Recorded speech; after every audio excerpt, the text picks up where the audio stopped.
Looking ahead to later tonight, I see that at 9 o'clock, Will and Sonny are once again moving on.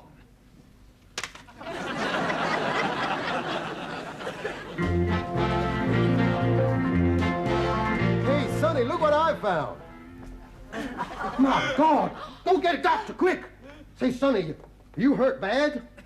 You ever hear of anybody hurt good? How did it happen, man? Remember back in '69 went through Houston? Yeah? Remember that Lois gal? The one with the big spread. That's the one. Well, I never told you this. Only one night she asked me to see her home and said she was afraid of prowlers. So I done that.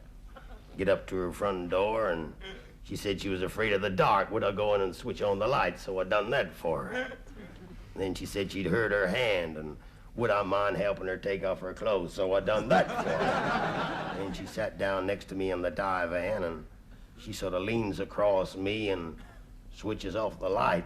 What did you do, man? Well, I can take a hint. I'll come on home.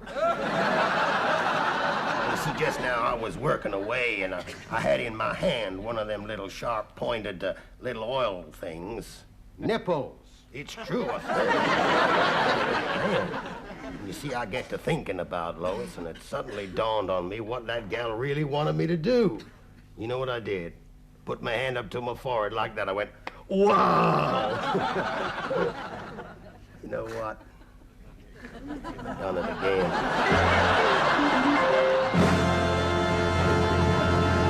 At 10:40, our big CinemaScope feature film.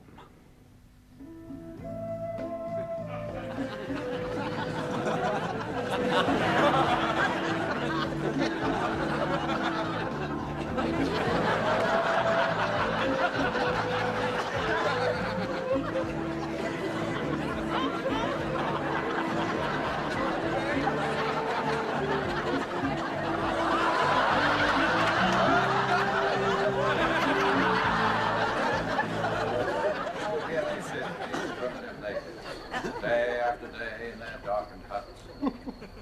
Outside the sun is shining, but they just sit in the dark, eating nuts, drinking fermented maize water, and swallowing clotted goat's milk, which they eat with a simple wooden spoon. What a backward, childlike people they are. I'm home, honey. Oh, sheep dip. Guess what? That doctor insisted on giving me a complete examination. I had to take all of my clothes off. Can you imagine that? Do you mind? I'm eating. That doctor told me I have the most perfect body he's ever seen. Didn't he say anything about that big, fat, ugly bum of yours? No, he never even mentioned your name. God, you're disgusting. And look at the way you dressed me. If any of your friends came round here, they'd think I was the cook. Not if they came to dinner.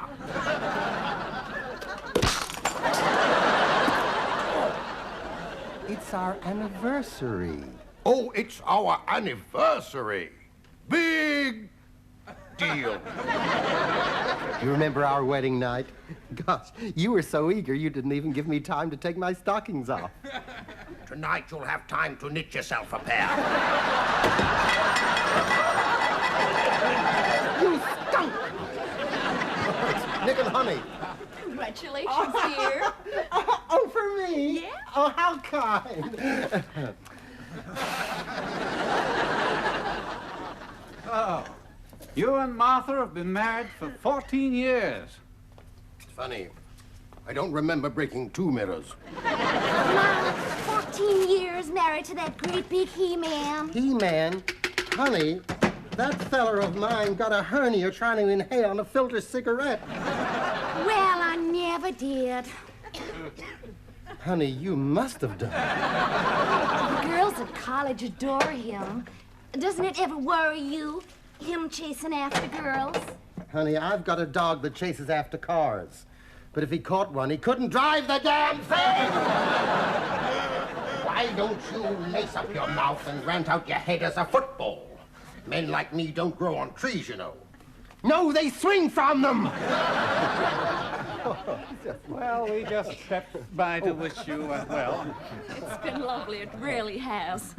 You'll have to forgive her. She's going through a funny time. It's all right. I understand. You do understand, don't you? Did you see the way that man looked at me? What would you do if you came home and found a man in bed with me? I'd hit him over the head with his white stick. She's beautiful, and she uses palms. I use pawns. So does a duck. That's true.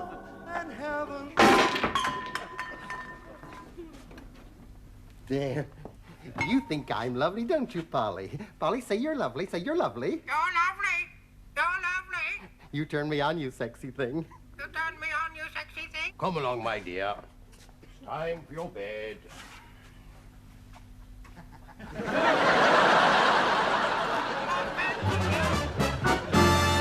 Ladies and gentlemen, the farinaceous ladybirds.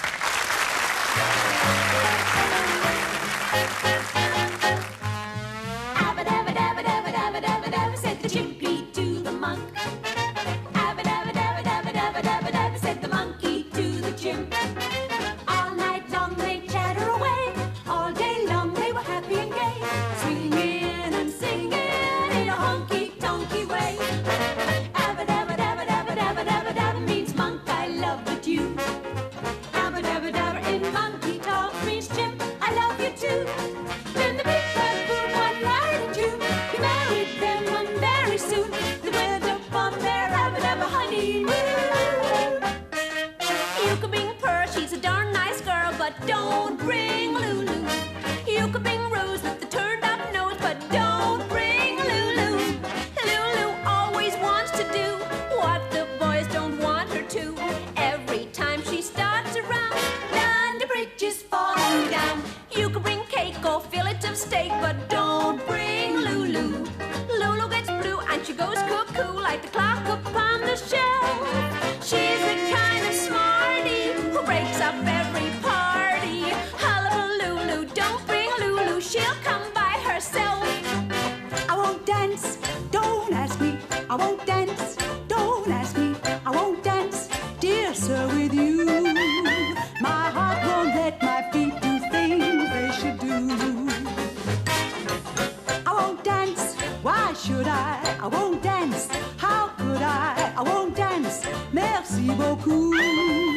I know that music leads the way to romance. So if you hold me in your arms, I won't dance. I wanna be loved by you, just you, and nobody else but you. I wanna be loved by you, a love, boop-boop-be-doo. I wanna be kissed by you, just you, and nobody else but you. I wanna be kissed by you alone, boop-boop-be-doo. Everything today is thoroughly modern. Bands are getting jazzier. Everything today makes yesterday slow. Cars are getting snazzier. It's not insanity, says Vanity Fair. In fact, it's stylish to raise your skirts and bob your hair. In the rumble seat, the world is so cozy. The boys kissable and let tango dance they wouldn't allow. Now it's quite permissible. Goodbye, good goody girl. I'm changing and how. So beat the drums, 'cause here she comes. Yes, beat the drums, 'cause here comes thoroughly modern Minnie now.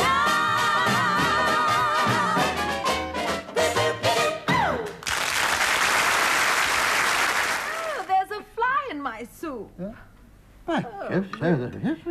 Waiter, garçon. Monsieur? Look in Madame's soup. There's a fly. A fly. In the soup. Le mouche. Le mouche. No, monsieur, s'il vous plaît. La mouche. It is feminine. I say, you got damn good eyes. From Hollywood, California, we bring you Murder on the Oregon Express, starring Buddy Ebsen as Barnaby Jones. Seems to me that death is simply nature's way of telling you to slow down. Special guest star Peter Falk as Columbo. Oh, Lewis, you happen to see a red Oriental book written by, the name's on the tip of my, not the tip of my, no, the tip of my, Tongue. Yeah, tongue. Might see tongue? No. Pardon me, miss. But if you didn't see it, how do you know who wrote it? I'm going to hold you. For questioning? Not necessarily. Also starring David McKillum as the Invisible Man. That up. That up. Where are you? Extra special co-guest star Raymond Burr as Ironside. Hey there, Sergeant. You think you could get me a box of matches? What I got for you? I say, Mark, do you have any lighter parts? Oh, Chief, I'm the same color all over. God, that is fine. You're fine.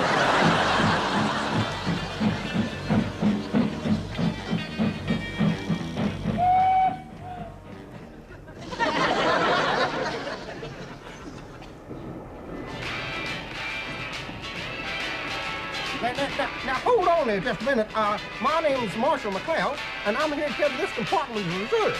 You ain't supposed to be here. Would you mind turning that blame thing off? I can't hear myself think with that noise going on over the house. I say, would you mind turning that noise off? I can't...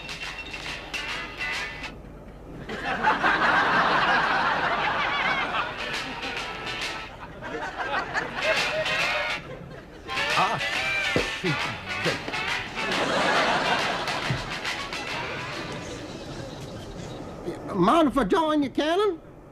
By all means, be my guest. Monsieur Hercule Poirot here was just saying that there's no such thing as the perfect crime.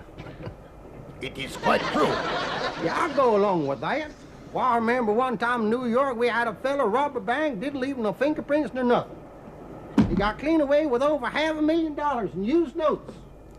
On the way to the getaway car, he got mugged.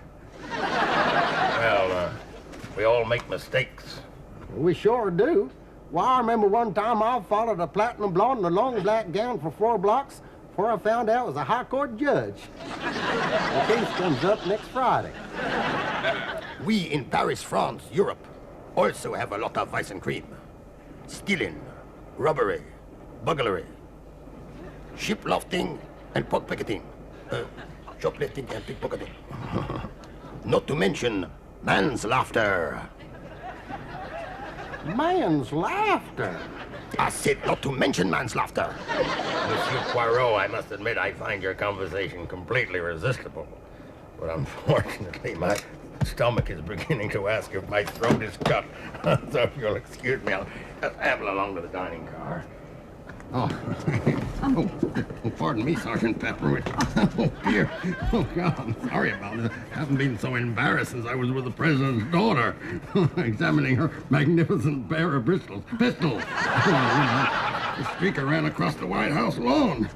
Oh, they had to convene a special assize court for him, and the things she said about him. What assize? Don't think she said that, though I wouldn't scare her. So I really only wanted a bite, you know. Looks like I'm either going to starve to death or die of ecstasy. I'm sorry. I'm sorry about this. I hope you won't hold it against me. That's exactly what I am doing. Oh, thank you. Okay, then. The pressure was all mine. Don't you believe it? Remember my old sheriff, he used to say shoot first and ask questions afterwards. Well, you didn't get many answers that way. McLeod, do you realize that while you've been sitting there jawing, the man has been viciously attacked? Been shot 14 times, stabbed 17 times! Did he have any enemies? Of course! He had. The driver wouldn't keep speeding up and slowing down all the time. Well, McLeod, you're the only one on duty officially. Now you just leave everything to me. Don't pull that chair!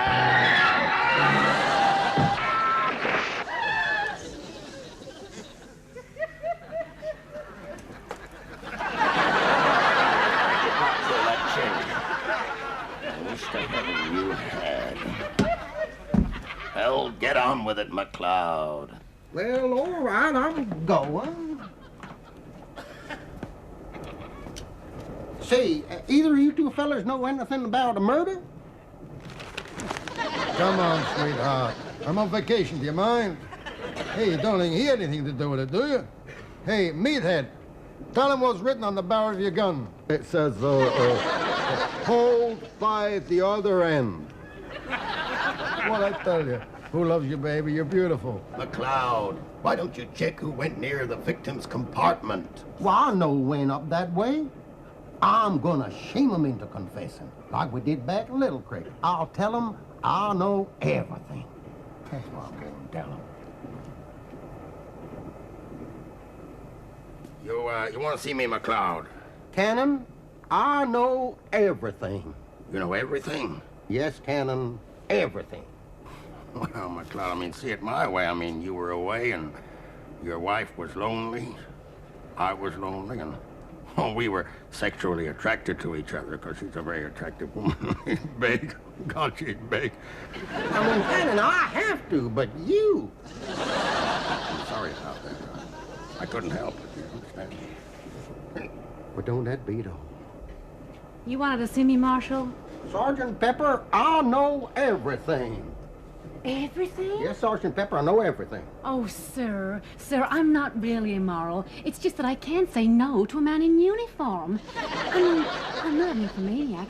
At least I don't think I am. It's just that smoking makes me feel sexy. I mean, every time I have a cigarette, I just want to grab the nearest man and tear all my clothes off. Now, don't you worry about things. All right, dear Sergeant Pepper, you go to your compartment, sit down, I'll be along and have a chat in a minute. In the meantime, I can smoke that.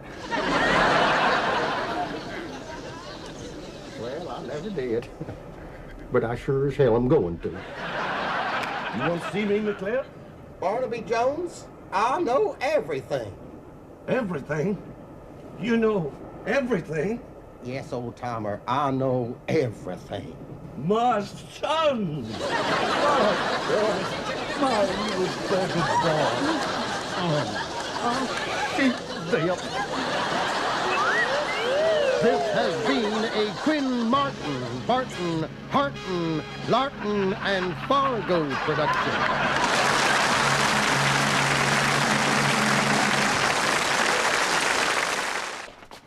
Hey, you! Would you get us a bottle of lemonade? A big one! Excuse me, sir, but you're not allowed to eat your own food in here. Oh, I didn't know that. He's gone!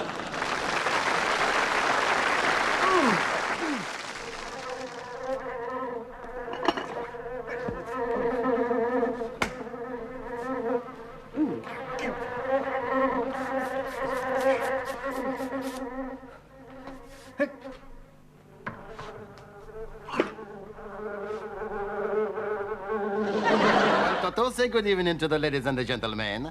Good evening, ladies and gentlemen. Ah! She's very pretty. She's very beautiful. If I told her she has a beautiful figure, do you think she would hold it against me? You're very naughty. Ah! Cognac! A cognac! A cognac! Cognac! Cognac! You're not going to have a cognac. You are going to drain the milk. I don't like milk. It's terrible. It is not terrible. It's very nice. You don't like the milk? Then I will drink the milk. And I will drink the cognac. No. While I am drinking the milk, you will recite the alphabet.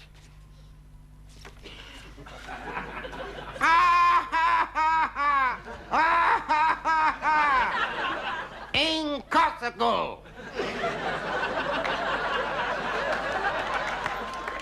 It's not incorsical. It's not incorsical. Very well. Very well, then. I will drink the milk, and you will recite the alphabet. You will...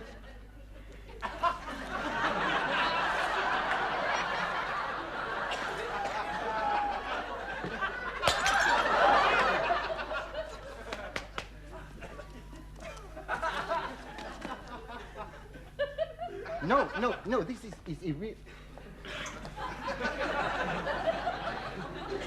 A, G, C, D, E, L.